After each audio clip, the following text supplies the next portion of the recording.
Good morning. Good morning and welcome to First Unitarian Universalist Church of Nashville. My name is Jay Tiefenbrunn and I'm very pleased to be your Director of Music Ministries. I'd like to invite you to join me in singing this morning with number 160, Far Too Long by Fear Divided, hymn number 160 in the gray hymnal.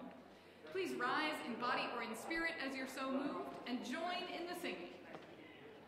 Reconciling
moment and greet your neighbors.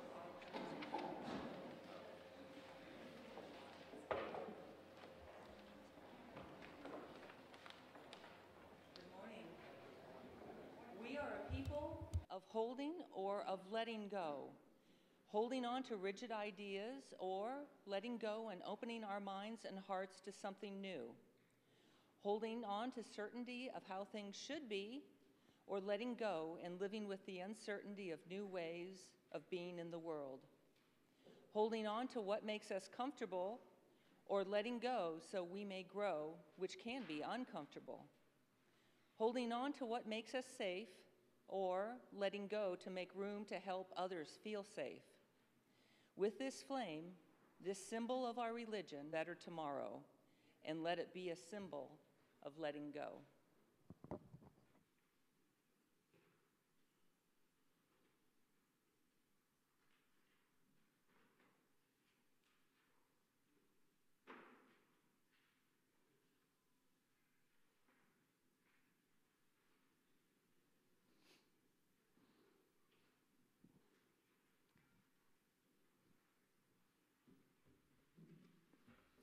Good morning. I'm delighted to be here with you this morning as part of a pulpit swap with your minister. And she is at Huntsville, and I'm here this morning, and I'm grateful for the opportunity to be with you. I'd like to share with you a call to worship that is drawn from the Reverend Dr. Martin Luther King Jr. that is in harmony with the remarks that I will later make during my sermon, and is an important reminder of an important part of who we are. We are caught, Reverend King wrote, in an inescapable network of mutuality, tied into a single garment of destiny. We must evolve for all human conflict a method which rejects revenge, aggression, and retaliation. One day we must come to see that peace is not merely a distant goal that we seek, but a means by which we arrive at that goal. We shall hew out of the mountain of despair a stone of hope.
Good morning. So today's story is about a heavenly body being told by an earthly body. That heavenly body is uncertain of its identity, and the earthly body is uncertain of her words. But it's a good story. There was a time, 9 planets were all just having a good time, going around and around and around in circles. They were orbiting the sun, as planets are wont to do. Jupiter was stirring its great red spot, which is this big, huge, spinning storm. And Venus and Uranus were playing peekaboo through thick clouds. Mars was kicking up a storm of red dust, and Saturn was smoothing its rings, just the way a bird will preen its feathers. Meanwhile, Neptune and Mercury, they got into a scuffle. And Neptune was coldly ignoring Mercury's hot temper. Now, while all of this was going on, the lovely Earth, of course, was playing with its dinosaurs. And along comes a comet. And the thing that comets like to do is they want to see how close they can fly to something without getting caught up in it. And it came by this little itty bitty planet named Pluto. And it went by and it said, "Whoa, space rock, how you doing?" And Pluto turned around, "I am not a space rock. I'm a planet." The comet says, "Well, I don't know. I hate to differ with you, but I think I know a couple of things here. One thing is that your orbit is not stable. You go in and out. Why, sometimes that planet Neptune, it's the farthest one out, not you." Well, and Pluto got very upset. "Oh my goodness, I didn't think anyone else knew about that. You won't tell, will you? Please?" Well, and the icy comet said, "Oh, I'm so sorry. I could be wrong. I didn't mean to upset you. But if you could turn your gravity down just a little bit, we could take a trip. And we could go all the way to the center of this solar system. And we could find out what's up with those planets." And so Pluto did that, turned down the gravity a little bit. The icy comet wrapped the tip of its tail around Pluto, and they went. And first, they went up to Neptune. "Hey, Neptune, how are you doing? Can you tell us, please, what is it that makes you a planet? How do you know that you're a planet?" Well, Neptune said, "Whenever I look inside toward my parent sun, I can see all of my sibling planets there. And that's how I know that I, too, am a planet." And the icy comet says, "Thank you," and they continue on their journey, and Pluto says, "I can't do that. I don't think I'm a planet." Well, icy comet says, "Let's keep going a little bit farther. Let's see who's next." And they get to Uranus, and they ask Uranus the same question. "How do you know that you're a planet?" "Well, I know I'm a planet because I'm wrapped in thick clouds of gases, just like my parent sun." Icy comet says, "Thank you," and they go on their way, and Pluto says, "I don't have any gases. I don't think I'm really a planet." And icy comet says, "Well, we got more to go. Let's keep on going. Let's go." "Okay." And they get to Saturn. And they ask Saturn the same question. "How do you know that you are a planet?" "Well, look at my rings. Aren't they gorgeous? And my parent sun just shines and they glisten like gold and silver, and I know that I am a planet." And they keep on going, and Pluto is just getting more and more and more disheartened. "I don't have any rings. I don't have anything that glistens. How can I be a planet?" Icy comet says, "We're not done. We're not done. Let's keep going. Let's keep going." And they come up next to Jupiter. They ask Jupiter, "How do you know that you're a planet?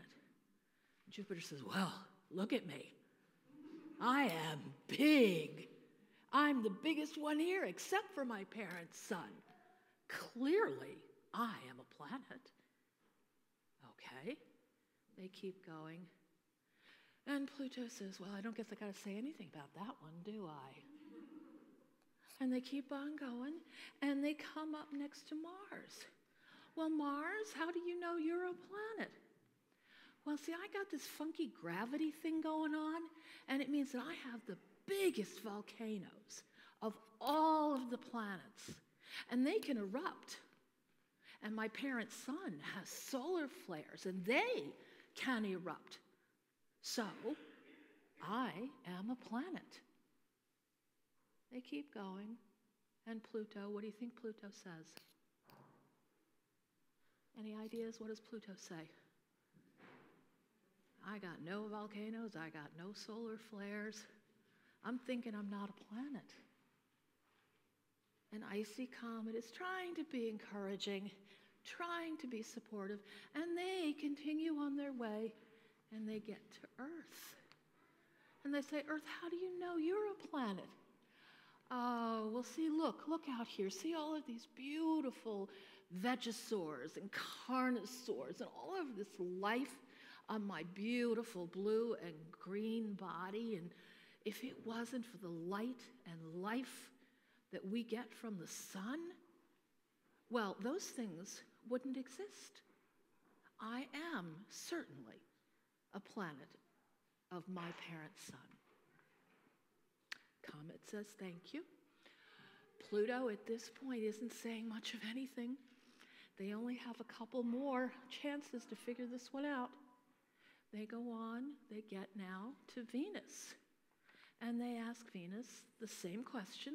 How do you know that you're a planet? Well, see how bright and lovely my clouds are, the shine that they get from the light of parent sun? This is how I know I'm a planet. Okay. Icy Comet's saying nothing more at this point. Pluto's saying nothing. There's only one more chance. And so they get to the last planet, Mercury. Mercury, how do you know that you're a planet? Well, my surface is almost as hot as my parent sun. And so, obviously, I am a planet of my parent's sun. Now, it's awfully hot here, and remember, that comet is not just a comet, it's an icy comet. And it's starting to feel a little bit diminished. And it says, we need to get going. We really need to go.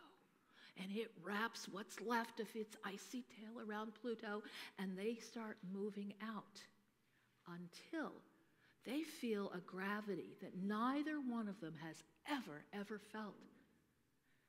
And Pluto turns around and sees the light of parent sun there, holding them in its gravitation like an embrace.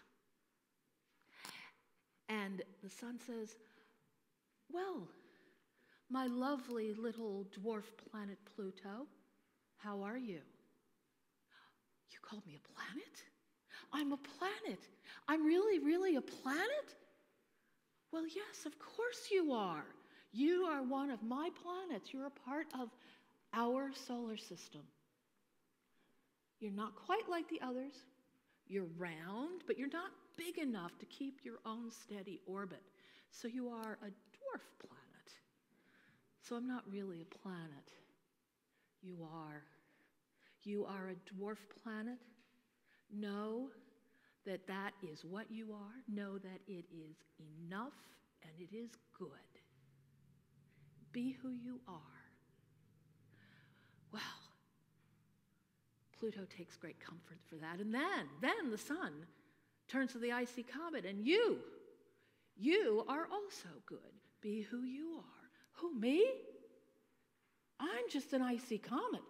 You are also a part of this solar system. You are also embraced by my great gravity.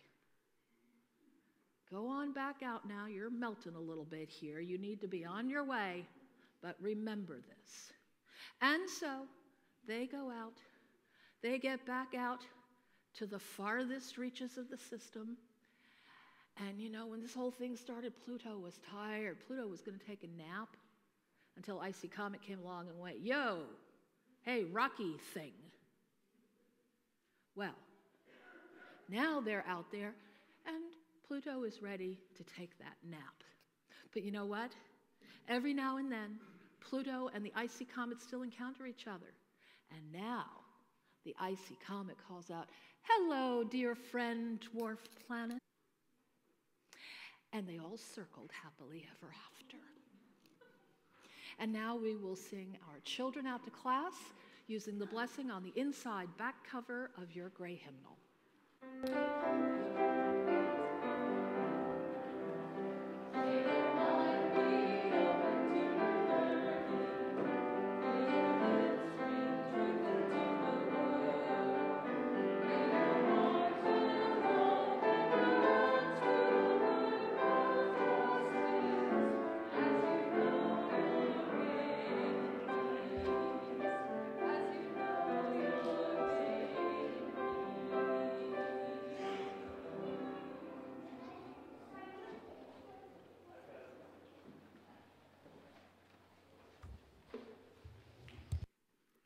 Welcome.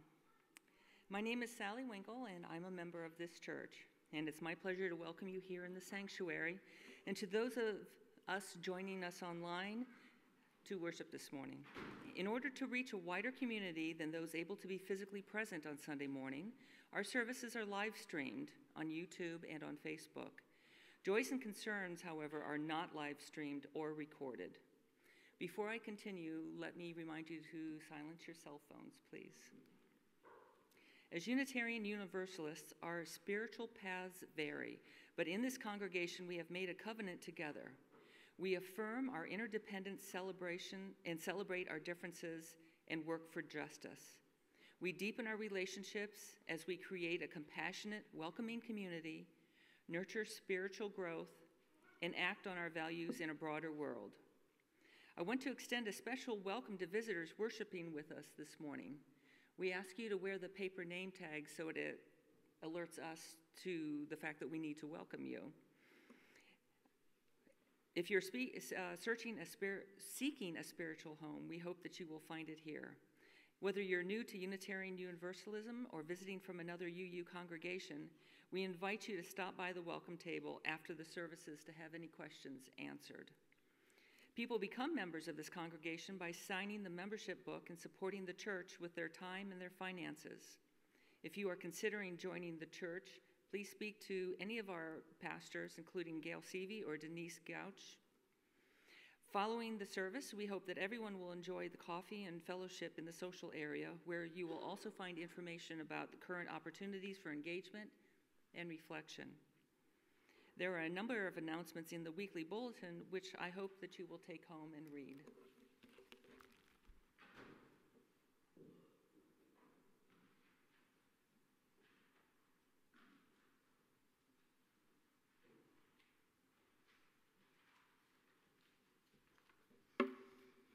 Good morning.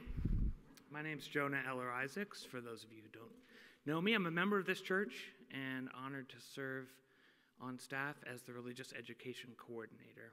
I work with the youth group and run our programs for Our Whole Lives, our lifespan sexuality education curriculum. As many of you know, both my parents are Unitarian Universalist ministers, and the rhythm of their sacred calling gave shape to my childhood.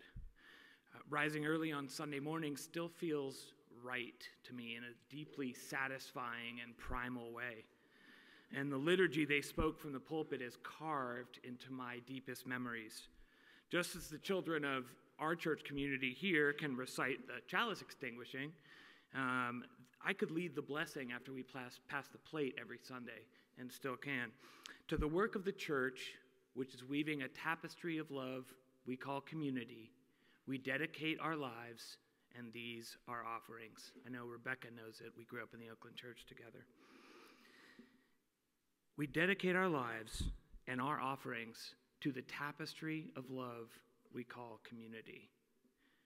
Not to God, not to the minister. We dedicate our lives to love our community. I've lived through, as you might imagine, countless seasons of stewardship, canvassing, major capital campaigns. We like to couch the language, weaving a tapestry of love, or many ladders, many possibilities. No offense meant to the stewardship committee. But beyond the florid prose, what it comes down to is that if we want to live out our shared values and build the beloved community, that takes money. It takes cold, hard cash. It takes a hardy breed to enjoy an August worship service in this room if the HVAC's out because we didn't pay the bill. Our children's classrooms crumble or flood without a sump pump, without upkeep. Speaking for myself, I love my job. I'm honored to do it. I don't want to do it for free. That seems fair, right? Our church budget doesn't magically come from the association's headquarters in Boston. That'd be nice. The minister's discretionary fund we collect each Christmas Eve, I've watched that money save lives, and I've been the one in need of saving. That money makes a real difference. It comes step by step, ones by fives by tens, from the hard-earned salaries of you and your friends around you, the members of this congregation. We give because we love each other. We give because we believe in the work of the church. We give because it won't happen any other way. To the work of the church, which is weaving a tapestry of love we call community, we dedicate our lives and our offerings.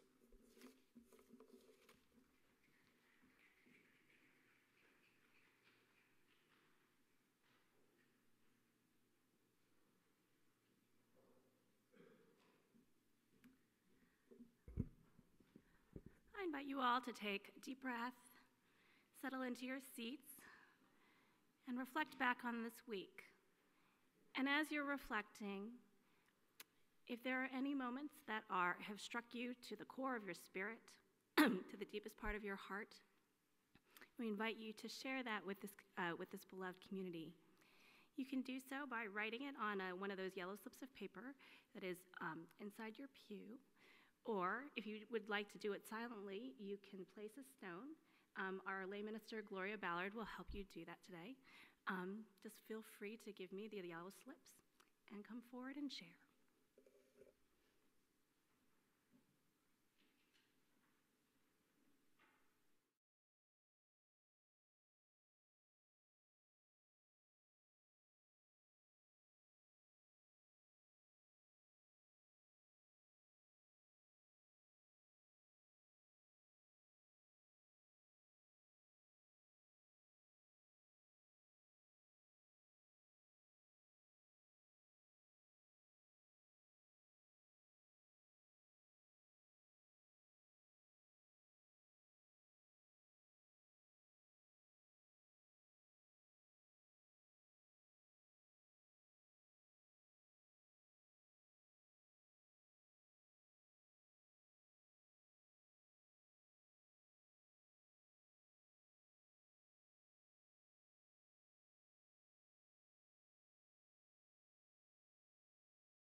Spirit of life and love, we hold all of the joys, all of the wonderful things that have happened, and all of the concerns, the hurts, the pain that have come within this past week.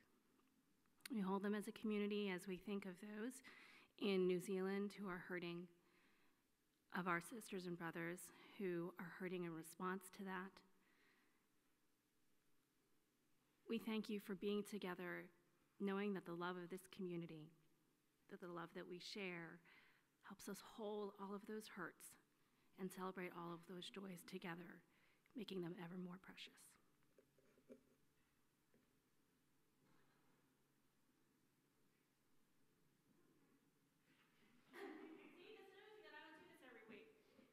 So, Jay reminds me that I need to actually introduce the offertory this week, which I actually don't know who listen, thank you. See, this is why they're here. So, this week's offertory is for GLSEN, and does anybody have a brief description of it, or we can read about it in our order of service?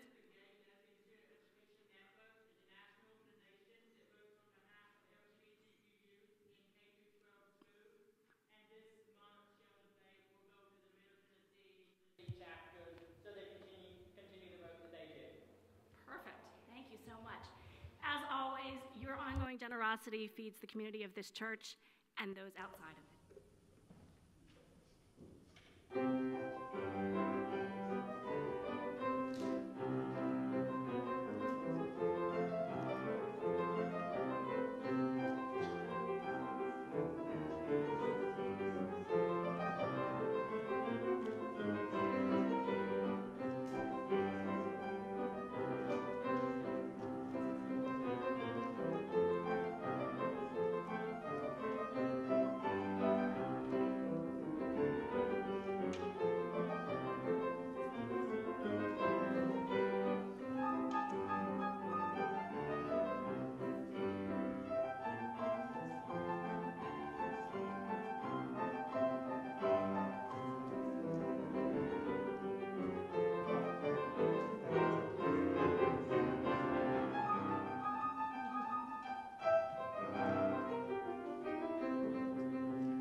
I'd like to continue with the reading of the words of Reverend Dr. Martin Luther King Jr.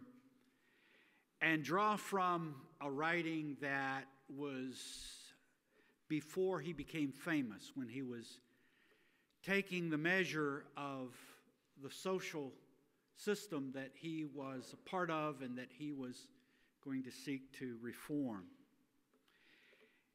And in this reading, in which he was at the time addressing in 1945 a NAACP meeting in Detroit, he strikes some themes that he would come back to again and again.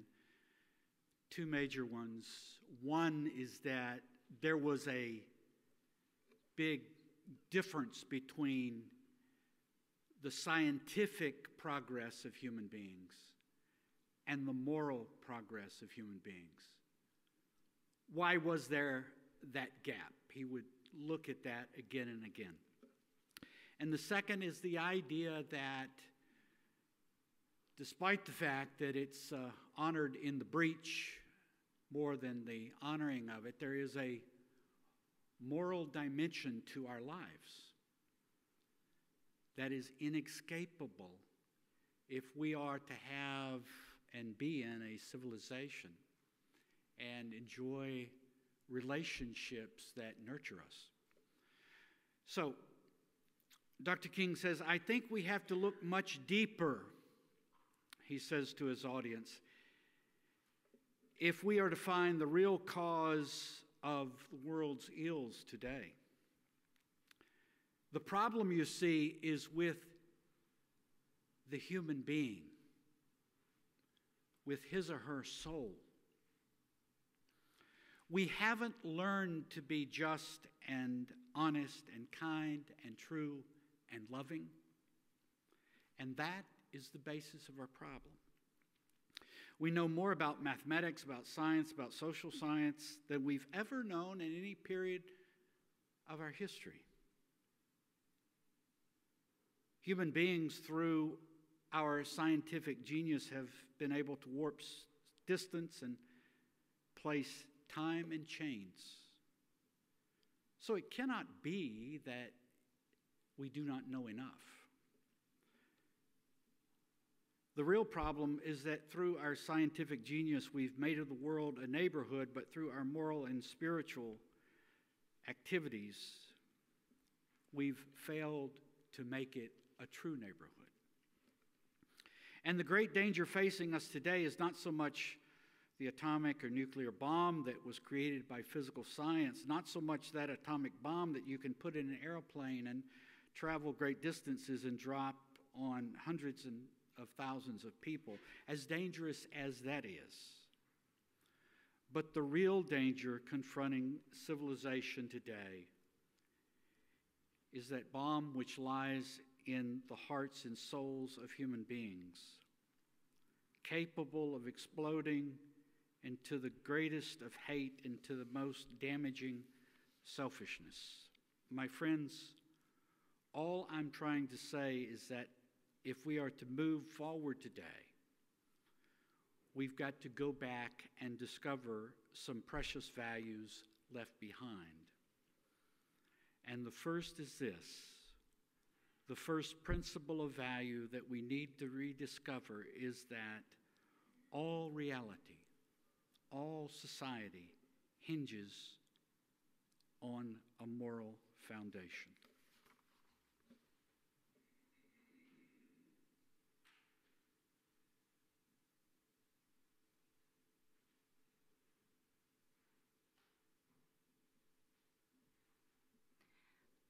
I invite you all into a moment of peace and quiet, silence and reflection.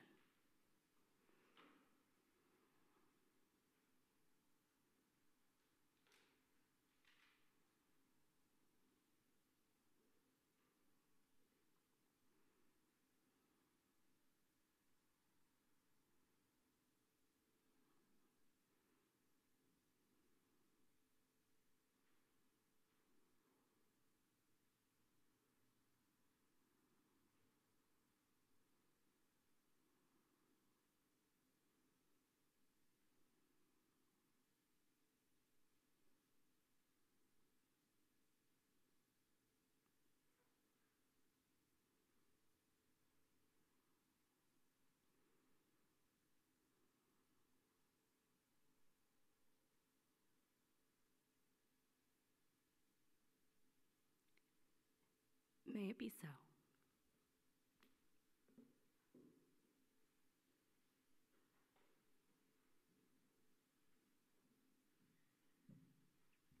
I invite you to rise in body or in spirit as you're so moved and join in singing hymn number 1008 in the turquoise hymnal, Singing the Journey, When Our Heart is in a Holy Place, number 1008.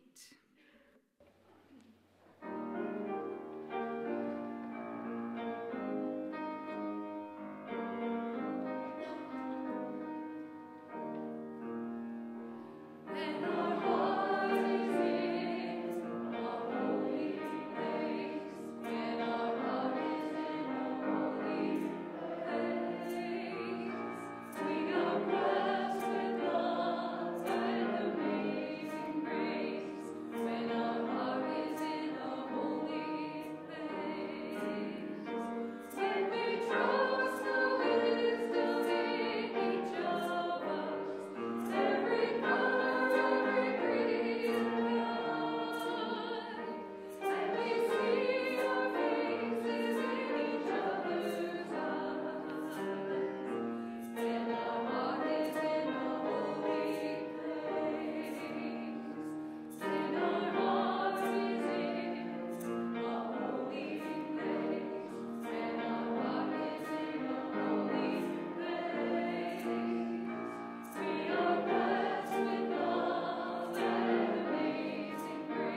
Thank you very much, and thank you for your graciousness, your kindness. I felt your kindness and your love the moment I walked into the door. I appreciate it from all the persons I met and who were kind enough to come and greet me. And the beautiful music, What a Wonderful Life, is one of my wife and I's favorite songs. My wife, Alphys, is to the left, and we are grateful for the chance to be here.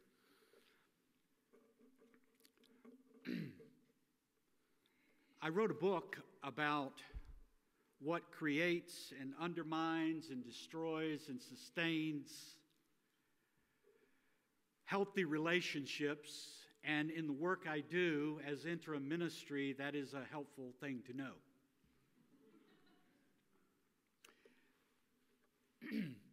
I wanted to share some background about me with you so that you would understand why I am interested in the subject. I've lived for the last 20 years, before recently coming back to the South. I've lived on the West Coast and did many interim ministries out there, and came back to the Southeast because all of my relatives were here, and my family was getting older, and I was getting older, and my wife and I live in Atlanta now.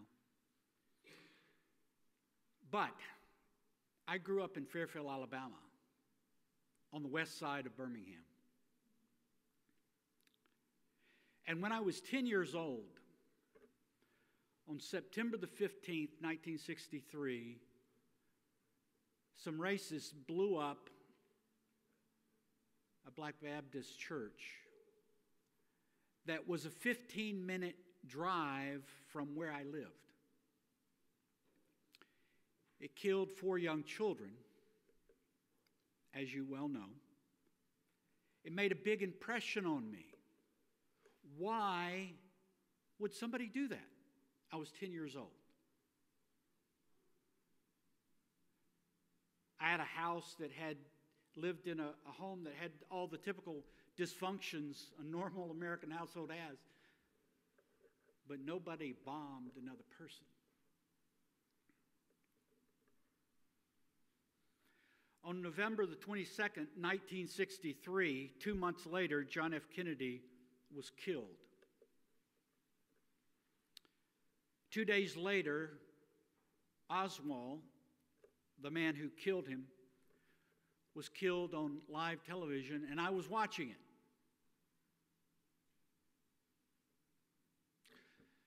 So here I am, 10 years old, watching racists kill little black children, and some crazy person killing a man who my father adored, and then someone killing the man who killed him. And I'm thinking to myself as a 10-year-old boy,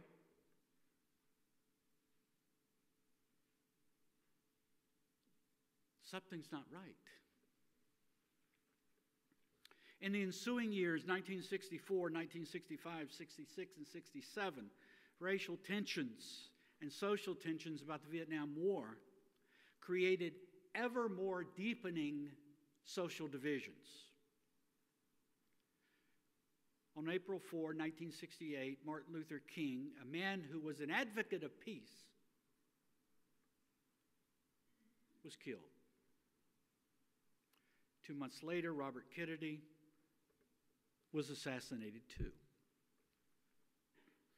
On November the 15th, 1969, the largest anti-war protest in United States history occurred. Overlapping this period in my sophomore year in high school, a high school I attended, Fairfield High School, was abruptly but correctly integrated.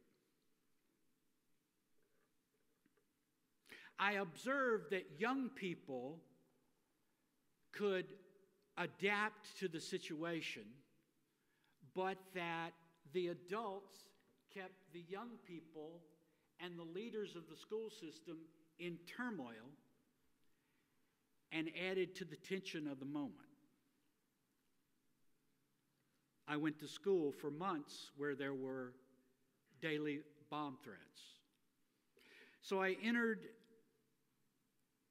adult life with these experiences of turmoil in the background, turmoil to the point of killing others.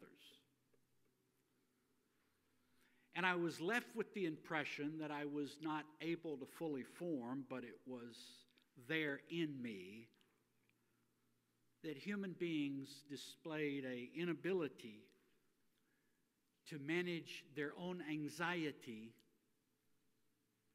in the presence of people who were different.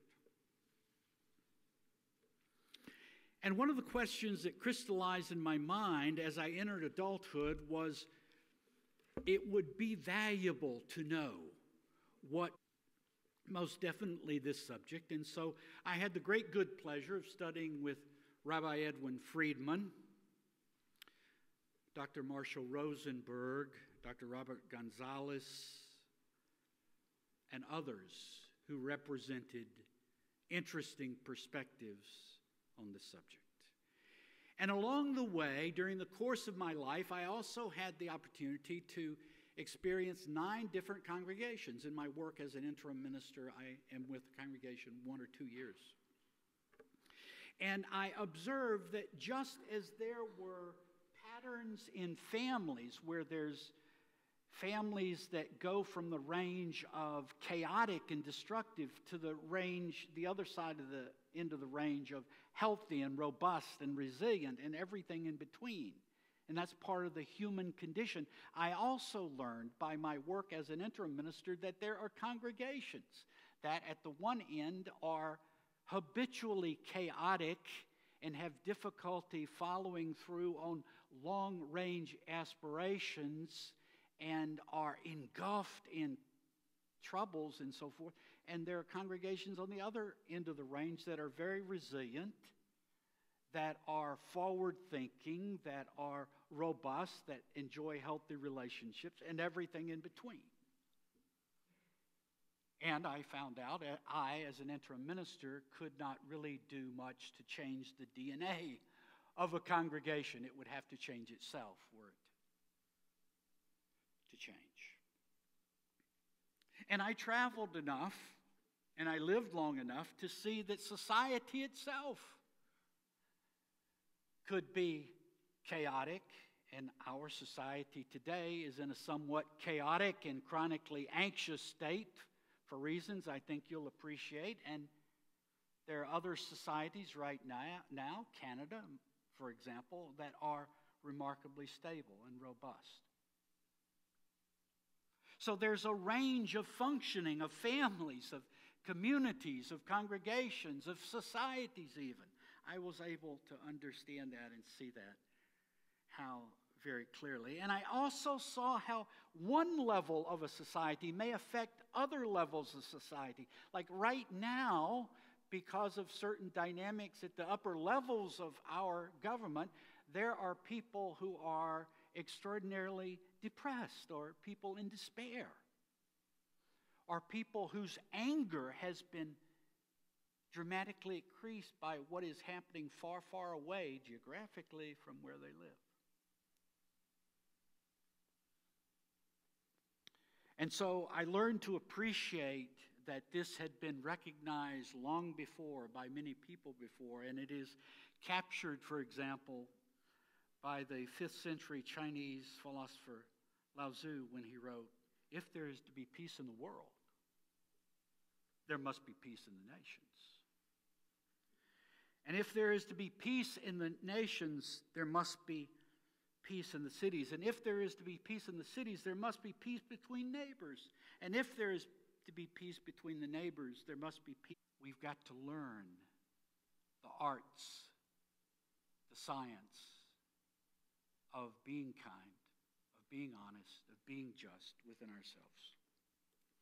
A leap in my understanding of principles and peace, actively engaged in peace work between communities and even nations. There is, for example, a psychoanalyst in the Seattle area who for decades has been doing research on what creates peace in couples and what destroys marriages. And he has tremendous amount of research about this. And I began to see that what he's talking about, the behavior that he's talking about that's grounded in decades of actual research, is the same thing that peace negotiators working on the level of trying to broker peace between countries, what's going on there. And I began to realize that there is a connection between them. Let me share a few of the principles that I learned to be true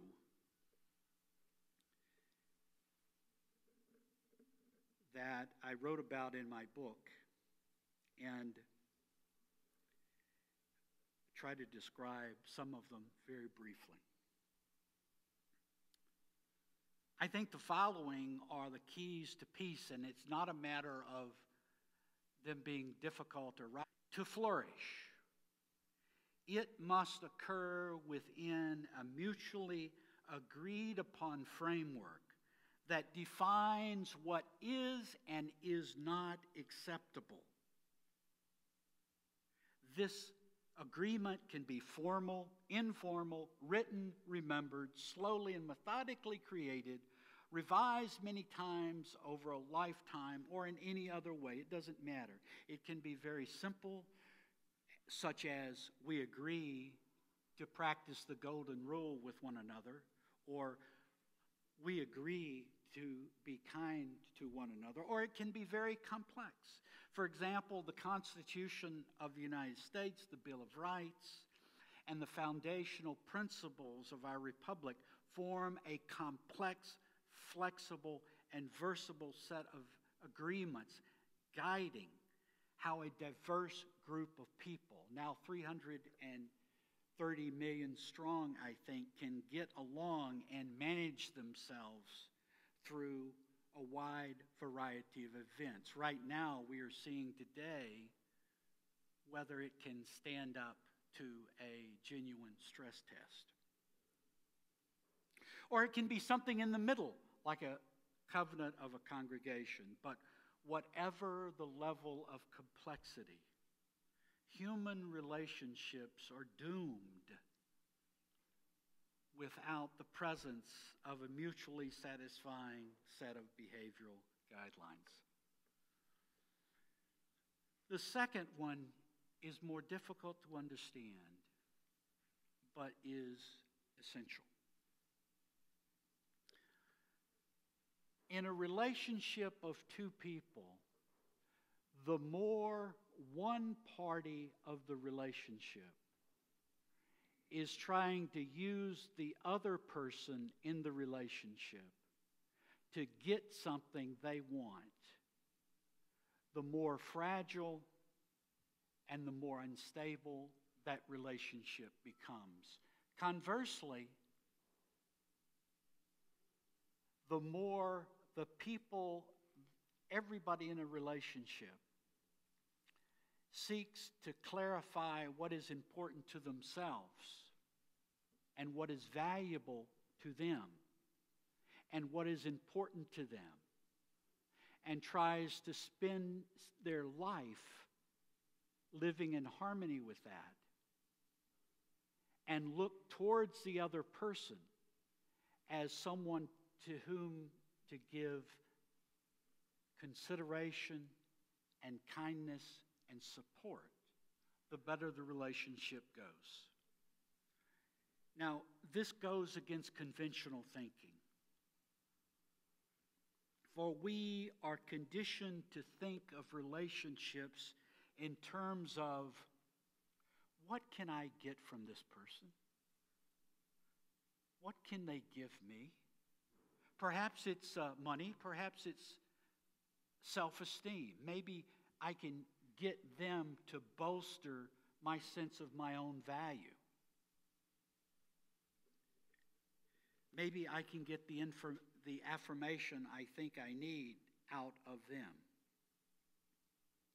But the truth is, the reality is, and research shows this repeatedly, the more people are looking out for themselves and their own personal gain through any type of relationship, the more that relationship is likely to be doomed. My third and my final point is this,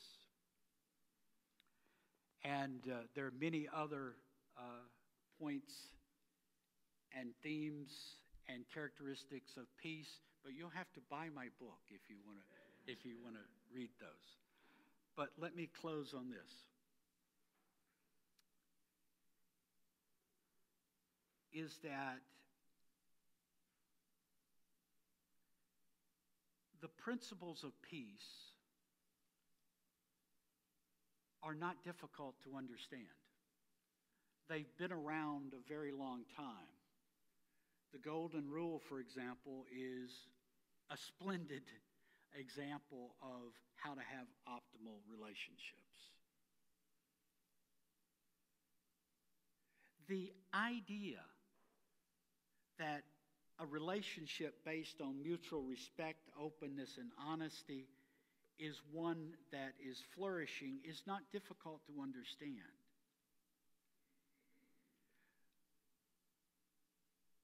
The problem is in getting individual persons to understand that it is in practicing, not understanding principles of peace, that lies the most important thing.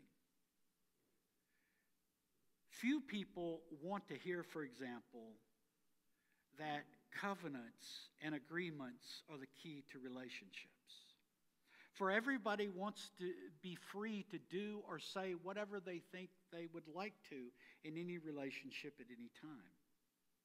Additionally, no one wants to hear that it is vital to focus on self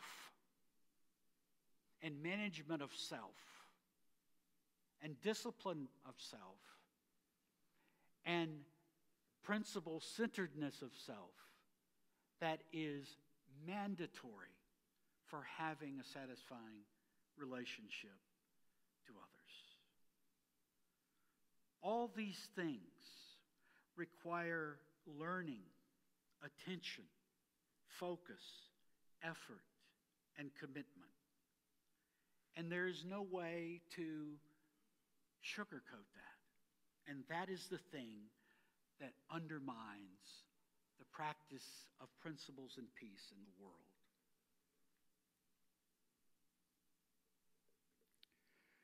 Given the fact that society is dependent on principles of peace to survive and to flourish, given the fact that if we want to solve things like climate change, we must have areas of dialogue and peace and productive and constructive conversation among people, given the fact that our very futures are dependent upon being able to have peaceful conversations with others, where might it be in society that principles of peace can be taught and understood? One answer is congregations. And what type of congregation would be the best to do this? I think UU congregations. So if you think about it this way, UU congregations become more than places where people can gather together to talk with like-minded people who they enjoy the company of. It can be a place where you practice and model principles that are necessary to society and vital to the future. Thank you for allowing me to speak with you. I appreciate our time together, and I wish you all the best in your future work.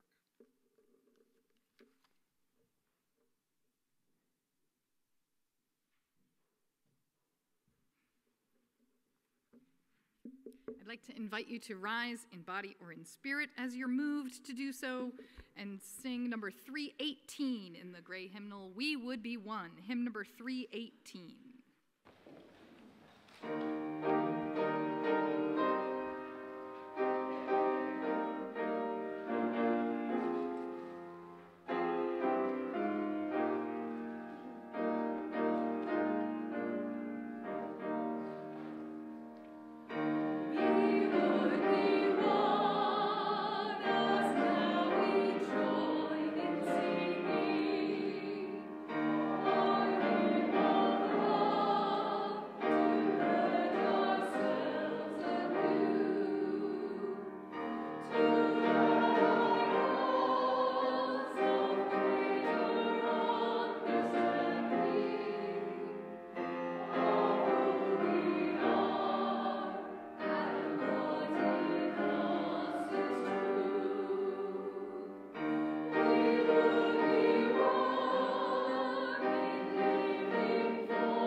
Please join me in reciting the words found at the bottom of your service. We extinguish this flame, but not the light of truth, nor the community, but the fire of commitment. These we carry in our hearts until we are together again.